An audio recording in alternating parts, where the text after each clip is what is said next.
अस्सलाम वालेकुम। आज का नया लेक्चर एविडेंस बेस्ड प्रैक्टिस में इज अबाउट क्लिनिकल अप्रेजल। तो हम इसको स्टार्ट करते हैं, ठीक है। तो क्रिटिकल अप्रेजल जो है बेसिकली क्लिनिकल अप्रेजल या क्रिटिकल अप्रेजल होता क्या है कि आप ये चेक करना होता है कि जो एविडेंस आपको मिला है इज दैट वर्थ यूजिंग और नॉट, और should you rely on that evidence और नॉट। ठीक है। तो क्रिटिकल अप्रेजल की क्यों ज़रूरत पेश आई या क्यों करना चाहिए, किस सिचुएशन में स्पेशली करना चाहिए, जब अगर आपको for example you are finding evidence of ultrasound on the ankle pain या लैटरल, अगर हम उसको और स्पेसिफिक करें कि ultrasound for the ankle sprain, lateral ankle sprain. ठीक है, लैटरली ज्यादा होता है, मीडियल तो होता बहुत कम होता है। सो लैटरल एंकल स्प्रेन के लिए अगर आपको एविडेंस ढूंढ रहे हैं और आपको कुछ रिसर्चेस मिली हैं या एक रिसर्च मिली है, वो अच्छे जर्नल में पब्लिश हुई हुई है, वो कह रही है कि जी जो अल्ट्रासाउंड है that is very useful for the lateral ankle sprain. और उसके अलावा आपको एक और रिसर्च मिली है, वो भी एक अच्छी जगह पे, रिप्यूटेबल जगह पे ही पब्लिश्ड है, और वो कह रही है कि अल्ट्रासाउंड इज नॉट, उसके जो रिजल्ट्स हैं वो ये बता रहे हैं कि ultrasound is not very much useful for the lateral ankle sprain. तो अब कॉन्ट्राडिक्टरी कंक्लूजन आ गई ना, ऐसी स्टडीज मिल गई हैं, तो अब आप किस पे रिलाई करें? एविडेंस तो आपको दोनों में मिल गया, पहले तो हमें ये कहा गया था ना कि सिर्फ पब्लिश्ड है वो आप यूज कर लें। तो उस केस में एक और एग्जांपल भी दी हुई है कि एक्सरसाइज इंड्यूस एस्थमा के अंदर कुछ स्टडीज कहती हैं कि एक्यूपंक्चर इज यूजफुल, कुछ स्टडीज कहती हैं कि acupuncture is not useful. Lung cancer के अंदर कुछ स्टडीज ये कहती हैं कि कॉम्बिनेशन ऑफ जो कैंसर ड्रग्स है वो यूजफुल होता है, उससे फर्क पड़ता है। कुछ स्टडीज कहती हैं कि it does not has any effect. तो ऐसी सिचुएशन में मतलब कि वाई रीजन क्या होगा डिफरेंट एक्सप्लेनेशंस का, कि हर रिसर्च के अंदर एक ही आंसर क्यों नहीं आ रहा? ठीक है। तो डिफरेंसेस क्या हो सकते हैं? जिस तरीके से इंटरवेंशन दी जा रही है हो सकता है उनका फर्क हो। जिस तरीके से आउटकम्स मेजर की जा रही हैं हो सकता है इसका डिफरेंस हो। कौन सा पेशेंट इंक्लूड किया गया था, क्या वो किसी स्टेज का कैंसर था या सबकी स्टडीज में वो सेम था, नहीं था?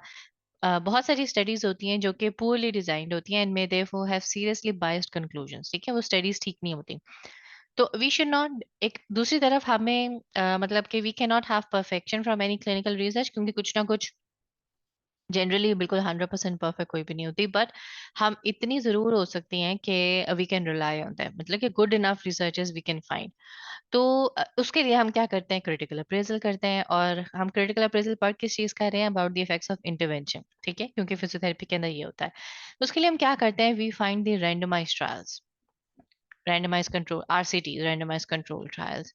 और उसके अंदर हमने ये देखना होता है रैंडमाइज कंट्रोल ट्रायल के अंदर, क्योंकि इफेक्ट्स ऑफ इंटरवेंशन से रिलेटेड जो बेस्ट स्टडी है वो रैंडमाइज ट्रायल्स होते हैं। अब रैंडमाइज ट्रायल्स के अंदर फर्दर अगर आपने डिफरेंशिएट करना हो कि कौन सी अच्छी है, तो you look for the groups के रैंडमाइज ट्रायल के अंदर उन्होंने जो इंटरवेंशन ग्रुप्स बनाए हैं, ग्रुप ए बी, जो भी जितने भी ग्रुप्स बनाए हैं, क्या ग्रुप्स कंपेरेबल थे या वो डिफरेंट थे? ऐसे तो नहीं था कि एक ग्रुप था वो अ, उनकी एज डिफरेंस कुछ और था, दूसरा ग्रुप कुछ और था, मतलब कि उनकी कंपेरेबिलिटी थी कि नहीं थी। या अब हम आगे देखेंगे कंपेरेबिलिटी किस चीज पे होती है।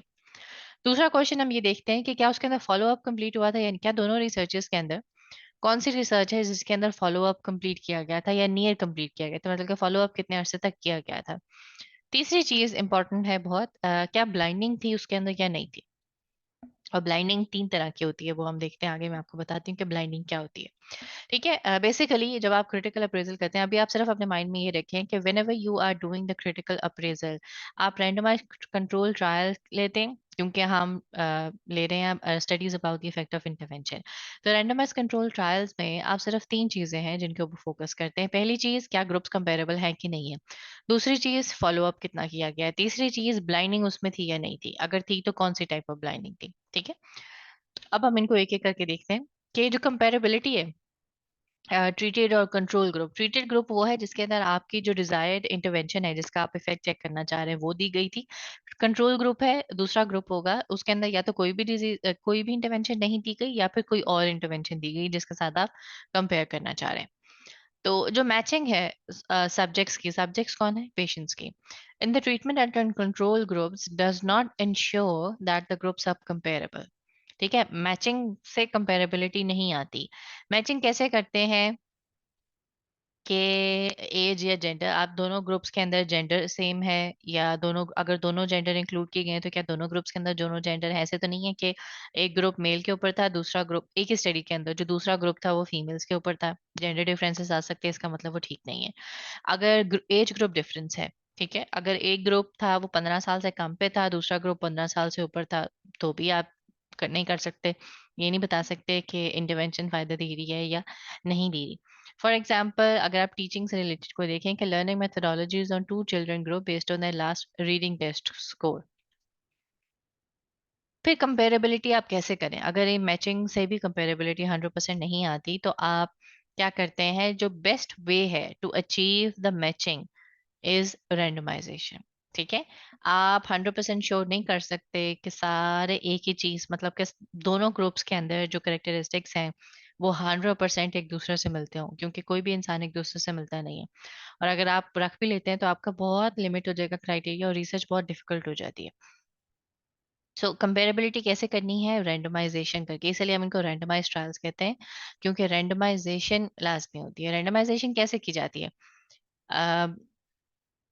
एलोगेशन कंप्यूटर जनरेटेड रैंडमाइजेशन होती है, सॉफ्टवेयर होते हैं जो कि खुद ही रैंडमाइज करके आपको बता देते हैं। एक और तरीका होता है कॉइन टॉसिंग का या ड्राइंग ऑफ लॉट्स का, कि उसमें देख लेते हैं कि अच्छा ग्रुप पेशेंट नंबर 1 किस ग्रुप में जाएगा, पेशेंट नंबर, तो मतलब कि बायस को रिड्यूस करते हैं। आप खुद डिसाइड नहीं करते कि आपने किस पेशेंट को किस ग्रुप में डालना है।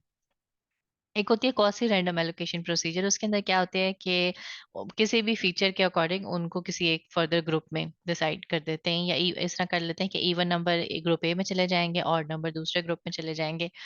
ठीक है, तो इस तरह क्योंकि इसमें बायस नहीं है कोई भी, तो या फिर उनके मेडिकल रिकॉर्ड नंबर के अकॉर्डिंग, उनका सीरियल नंबर के अकॉर्डिंग आप डिसाइड कर लेते हैं। बट इनमें ज्यादा जो बेहतर होती है वो कंप्यूटर जनरेटेड होती है, आपका उसमें हाथ नहीं होता। ठीक है, तो ये, या date of entry into the trial के अकॉर्डिंग आप उनको रैंडमाइज कर देते हैं बेसिकली।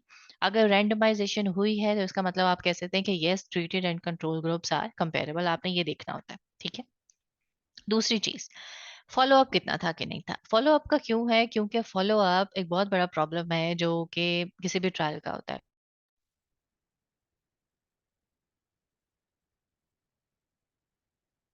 बहुत सारे ट्रायल्स ऐसे होते हैं जिसके अंदर जो प्रोसीजर है वो कई हफ्तों, महीनों, दिनों तक चलता है, समटाइम्स ऐसे होता, और इंटरवेंशन के एंड पे आउटकम्स हैं जो कि असेस की जाती हैं। तो और वैसे तो पहले भी की जाती हैं, इसलिए पहले भी की जाती हैं और बाद में भी की जाती हैं, but by the end of the treatment जो आउटकम होती है मेजर करनी, वो भी बड़ी जरूरी होती है, चेक करने के लिए कि फर्क पड़ा या नहीं पड़ा। और बहुत सारी ऐसी क्रॉनिक कंडीशंस होती हैं जिसके अंदर आउटकम्स इंटरवेंशन खत्म होने के बाद भी चेक की जाती हैं। तो फॉलो अप ना होना एक बहुत बड़ा प्रॉब्लम होता है, क्योंकि बहुत सारे पेशेंट्स होते हैं आपके, वो दोबारा आते ही नहीं। आप उनके घर नहीं जा सकते, उनको जबरदस्ती रिक्रूट नहीं कर सकते। कुछ पेशेंट्स नेचुरली उनकी डेथ हो जाती है, कुछ लोग बिजी हो जाते हैं, या इतने बीमार हो जाते हैं कि वो ट्रायल के अंदर इंक्लूड ही नहीं हो सकते, मुल्क से बाहर चले गए, हॉलीडेज पे चले गए। तो इस तरह कोई भी ऐसी, या फिर उनका इंटरेस्ट ही बदल गया, उन्होंने कहा ना, अब हमने करना ही कोई नहीं। ठीक है, तो इस तरह की मतलब के फॉलो अप्स में आपका पेशेंट जो है वो खत्म हो जाता है। तो अगर आपका एक ग्रुप था, उसमें दोनों ग्रुप्स में 15-15 पेशेंट्स थे, और ग्रुप ए के सारे पेशेंट्स आपके पास आए हैं, ग्रुप बी के अंदर आपके 5 पेशेंट्स थे जो कि ड्रॉप हो गए, तो अब आपके जो ग्रुप्स हैं वो कंपेरेबल ही नहीं है, क्योंकि एक ग्रुप में 15 पेशेंट्स हैं, दूसरे ग्रुप में 10 पेशेंट्स, आपका सैंपल साइज ही पूरा नहीं है। तो अब आप मतलब कि फॉलो अप नहीं हुआ, फॉलो अप की वजह से आपकी कंपेरेबिलिटी लॉस हो गई, और कंपेरेबिलिटी नहीं है तो फिर आप उनके रिजल्ट्स को ऑप्टिमाइज ही नहीं कर सकते। तो इसीलिए इस चीज को अवॉइड करने के लिए यूजुअली सब्जेक्ट्स काफी ज्यादा लिए जाते हैं, ताकि अगर उसमें फॉलो काफी ज्यादा से मेरा मतलब कि इतना फॉलो अप का मार्जिन रखा जाता है कि अगर कोई फॉलो अप में गिर भी जाए तो आपके पास मिनिमम इतने पेशेंट्स होने चाहिए। ठीक है, तीसरी चीज, पहली चीज थी, पहला था रेंडमाइजेशन, ठीक है, कंपेरेबिलिटी को इंश्योर करने के लिए। दूसरी चीज थी फॉलो अप, वो भी कंपेरेबिलिटी को इंश्योर करने के लिए। तीसरी चीज है ब्लाइंडिंग। ब्लाइंडिंग का मतलब होता है कि पता ना हो। अब किसको पता ना हो? 3 तरह की ब्लाइंडिंग होती है। टाइप 1 ब्लाइंडिंग होती है जिसमें जो पेशेंट इंटरवेंशन ले रहा है उसको नहीं पता कि वो कौन से ग्रुप में है, ग्रुप ए में है या वो ग्रुप बी में है, उसको कौन सा ट्रीटमेंट दिया जा रहा है, ताकि वो अपने रिजल्ट्स को खुद से मॉडिफाई, हॉथॉर्न इफेक्ट को मिनिमाइज करने के लिए हम पेशेंट को ब्लाइंड कर देते हैं। उसको ये नहीं बताते, उसको बस ये बताते हैं कि उसको ट्रीटमेंट दी जा रही है। उसको ये नहीं बताते कि दूसरे ग्रुप के अंदर कौन सा पेशेंट है, या जो आपके साथ आया था उसको कोई और ट्रीटमेंट दिया जा रहा है। ये होती है type 1 blinding. Type two blinding होती है कि जो वो है थेरेपी दे रहा है उसको भी नहीं पता कि ग्रुप ए के अंदर जो पेशेंट्स थे, मतलब कि वो ग्रुप ए का है या वो दूसरे ग्रुप का है। मतलब कि होता क्या है कि बेसिकली स्टडी स्टडी जो है वो काफी सारे लोग मिलके करते हैं ना। तो जो रैंडमाइजेशन का लिए रिस्पॉन्सिबल है वो थेरेपी देने वाले को ये नहीं बताता कि तुम किस ग्रुप में हो। उसको सिर्फ ये बताया जाता है कि आपने ये थेरेपी देनी है पेशेंट को, बस। ठीक है। उसको ये नहीं बताया जाता कि दूसरे ग्रुप के अंदर क्या है या क्या डिफरेंसेस हैं या स्टडी किस तरह की है, ताकि वो अपने असेसेस को या जो वो अपनी ट्रीटमेंट को वो मॉडिफाई ना कर सके। थर्ड टाइप की ब्लाइंडिंग होती है जिन लोगों ने आउटकम मेजर्स करनी होती है, वो भी एक डिफरेंट लोग होते हैं। उनको भी नहीं पता कि ग्रुप ए का पेशेंट कौन सा है, ग्रुप बी का पेशेंट। उनको बस ये पता है कि ये पेशेंट है और इसको आपने इसके मेजरमेंट्स करनी है, इसके आउटकम मेजर्स करनी है, ताकि आउटकम मेजर, अगर उसको ये पता होगा ना कि ये ग्रुप ए का है और इसको अल्ट्रासाउंड टाइप 1 दिया गया था, दूसरे को अल्ट्रासाउंड कंटिन्यूअस दिया गया था, और उसके माइंड में पहले से है कि हाँ जो पल्स अल्ट्रासाउंड है उसका ज्यादा फायदा होता है, कंटिन्यूअस का नहीं होता, तो वो ऑटोमेटिकली आउटकम्स को असेस करते हुए खुद से ही डिसाइड, तो मतलब कि उसका अपनी तरफ से बायस आ जाएगी। तो उस बायसनेस को रिड्यूस करने के लिए ब्लाइंडिंग की जाती है। ठीक है। और ब्लाइंडिंग अगर हो तो इसका मतलब आपकी जो स्टडी थी वो परफेक्ट थी, और जितनी मैक्सिमम लेवल की ब्लाइंडिंग होगी उतनी आपकी स्टडी ज्यादा होगी। ठीक है। तो टाइप 1 ब्लाइंडिंग, टाइप 2 ब्लाइंडिंग और टाइप 3 ब्लाइंडिंग, तीन तरह की ब्लाइंडिंग होती है। टाइप 1 ब्लाइंडिंग होती है जिसमें पेशेंट्स को नहीं पता। टाइप 2 ब्लाइंडिंग होती है जिसमें थेरेपी देने वाले को नहीं डिटेल्स पता। और टाइप 3 ब्लाइंडिंग होती है जिसके अंदर असेसर जो कि मेजरमेंट्स को मेजर कर रहा है, जो आउटकम्स को मेजर कर रहा है, उसको नहीं पता कि सारी स्टडी किस चीज के बारे में है, या उसको बस अपना काम पता है। ठीक है। Blinding of the subject is considered important because it provides a means of controlling for placebo effects. Placebo effect basically होता है क्या है कि नहीं भी फायदा हुआ लेकिन फिर भी एक जनरलाइज कर लेते हैं कि उसको फायदा हुआ है। तो placebo effect is demonstrated when patients benefit from interventions that could have no direct physiological effects such as detuned ultrasound. ठीक है। तो टाइप 1 ब्लाइंडिंग है अगर सब्जेक्ट्स की ब्लाइंडिंग हो, इन shows that estimates of the effect of intervention, difference between the outcomes of treated and control groups cannot be due to placebo effect. अगर blinding SSS की जाए, whenever possible, assessors, वो लोग जो कि आउटकम्स को मेजर करते हैं क्लिनिकल ट्रायल्स में, they should be unaware at the time they take each measurement of the outcome whether the measurement is being made on someone who received the intervention or the control। मतलब कि अगर assessor को ये नहीं पता ना कि ये पेशेंट मेरा कंट्रोल ग्रुप से था या ट्रीटेड ग्रुप से था, तो फिर वो अपने रिजल्ट्स के अंदर बायसनेस नहीं डाल सकता। ये ह्यूमन एरर है। इस ह्यूमन एरर को अवॉइड करने के लिए ब्लाइंडिंग की जाती है। ठीक है। तो बेसिकली छोटा सा लेक्चर था क्रिटिकल अप्रेजल का। ये 3 स्टेप्स हैं जो कि आप अपनी स्टडी में देखते हैं, उसकी मेथोडोलॉजी में रीड करते हैं जो भी आपने एविडेंस लिया है। पहली चीज, रैंडमाइजेशन है या नहीं, अगर रैंडमाइजेशन है तो किस प्रोसेस के थ्रू है। दूसरी चीज, उसके अंदर अ, वो है कि नहीं है, फॉलो अप कंप्लीट था या नहीं था। ठीक है। और तीसरी चीज, उसका जो ब्लाइंडिंग थी वो थी या नहीं थी, और अगर थी तो किस लेवल की थी। ये तीनों चीजें इंपॉर्टेंट है। अगर ये तीनों चीजें आप एक स्टडी में देख लेते हैं और वो सारी चीजें आंसर्स उसकी परफेक्ट हैं, तो उसका मतलब जो एविडेंस है, you can rely on that evidence for to make your own clinical decisions in your own clinical practice. ठीक है। छोटा सा लेक्चर था क्रिटिकल का, अप्रेजल का मुश्किल चीज नहीं है।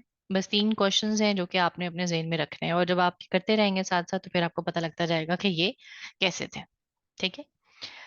नेक्स्ट लेक्चर में मिलते हैं इंशाल्लाह।